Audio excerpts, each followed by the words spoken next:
The way how he has use the language, ಅದ್ರ ಕಡೆಯಿಂದ ಯಾರಿಗಾದರೂ ತಮ್ಮ ತಂದೆ ತಾಯಿ ಬಗ್ಗೆ ಏನಾದರೂ ಅಂದ್ರೆ ನಿಮಗೆಲ್ಲ ಗೊತ್ತು. ಭೀಮರಾವ್ ಪಾಟೀಲ್ ಅವ್ರು ಏನು ಮಾಡ್ರು, ಏನೋ ತಪ್ಪು ಭಾಷೆ ಯೂಸ್ ಮಾಡ್ತಾ ಇದ್ದಾನ, ಅದಕ್ಕೆ ಹೇಳಿ ಅವ್ರಿಗೆ ಸಿಟ್ಟು ಬಂದು ಇದು ಗಲಾಟೆ ಆಯಿತು. ಮತ್ತೇನು ಇದರಲ್ಲಿ ಏನು ಗಲಾಟೆ ಅಲ್ಲ. ಒಂದು ಕಡೆ ನಾನು ಅದು ಮಾಡ್ತಾ ಈಗ ಮತ್ತೆ ಹೇಳಿದಾರ ವೀರಭದ್ರೇಶ್ವರ ದೇವಸ್ಥಾನ ಜಾತ್ರೆ ಇದೆ, ಆ ಜಾತ್ರೆಯಲ್ಲಿ ಅವ್ರ ಅಧ್ಯಕ್ಷತೆಯಲ್ಲಿ ಆಗಬೇಕು ಅಂತ ಹೇಳಿ ಒಂದು ಇದು ನಮ್ಮದು ಏನಪ್ಪ ಅಂದ್ರೆ ಮುಜರೆ ಆಫೀಸಲ್ಲಿ ಮಾಡ್ಕೊಂಡು ಬಂದಿದ್ದಾರೆ. ಅದು ಇಲ್ಲಿ ಆಫೀಸರ್ಸರಿಗೆ ಗೊತ್ತಾಗಿಲ್ಲ.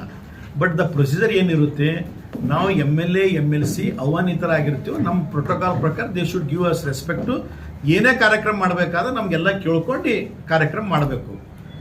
ಅದು ಮೇನ್ ಅದು ಏನಿರುತ್ತೆ, ಅಧ್ಯಕ್ಷ ಮತ್ತು ಇವರೆಲ್ಲ ಗೌರವಾನ್ವಿತ ಸದಸ್ಯರಿಗೆ ಮಾತ್ರ ಮತ್ತು AC ಅವ್ರಿಗೆ ಬರುತ್ತೆ. ಅದು ಏನೇ ಮಾಡಬೇಕಾದ್ರೆ ದೇವಸ್ಥಾನ ವೀರಭದ್ರೇಶ್ವರ ಟೆಂಪಲ್ನಲ್ಲಿ ಯಾವುದೇ ಮುಜರಾಯಿಗೆ ಬರೋಂಥ ಎಲ್ಲ ದೇವಸ್ಥಾನಗಳು AC ಆ್ಯಂಡ್ ಅಲ್ಲಿಂದ ಅಧ್ಯಕ್ಷರು ಮೆಂಬರ್ಸಿಗೆ ನೇರವಾಗಿ they are the head of that.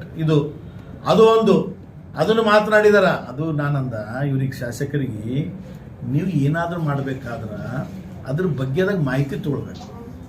First ನೀವು ಅಧ್ಯಯನ ಮಾಡಬೇಕು, ಅದ್ರ ಬಗ್ಗೆದಾಗ ಚರ್ಚೆ ನೀವು ಸ್ಟಡಿ ಮಾಡಬೇಕು. ಸ್ಟಡಿ ಮಾಡಿ ಬಂದು ನೀವು ಚರ್ಚೆ ಮಾಡಿರಿ. You are spoiling KDP meeting ಅಂತ ನಾನು ನೇರವಾಗಿ ಅಂದ.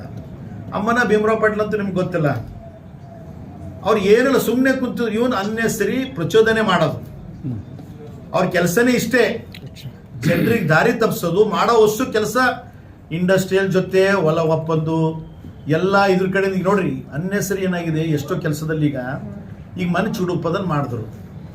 ಇದಕ್ಕಿಂತ ಮುಂಚೆನೆ ಹುಮ್ನಾಬಾದು ಇದು ಏನ್ ರಾಜಶೇಖರ್ ಪಾಟೀಲ್ ಮಾಜಿ ಸಚಿವರು ಇದ್ದಾಗ 10 ಕೋಟಿ ಮುಖ್ಯಮಂತ್ರಿ ಆಲ್ರೆಡಿ ಒಂದ್ಸಲ ಚಾಲನೆ ಕೊಟ್ಟರು. ಎಲ್ಲ ಕಡೆ ಚಾಲನೆ ಕೊಟ್ಟರು.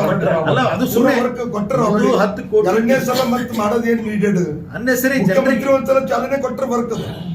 ತಮ್ಮ ಮುಖಾಂತರ ಪೇಪರ್ ಮುಖಾಂತರ ನೋಡಿದಿನ ಇಲ್ಲ ಇದು ಕೊಟ್ಟರಲ್ಲ ಮ್ಯೂಚುವಲ್ ಏನದ ಅಂತಾರದು ವರ್ಚುವಲ್ ಕೆಲಸ SBI ತನ ಚುಡುಗುಪ್ಪ ಕಬಿ ಅಲ್ಲ ಇವ್ರು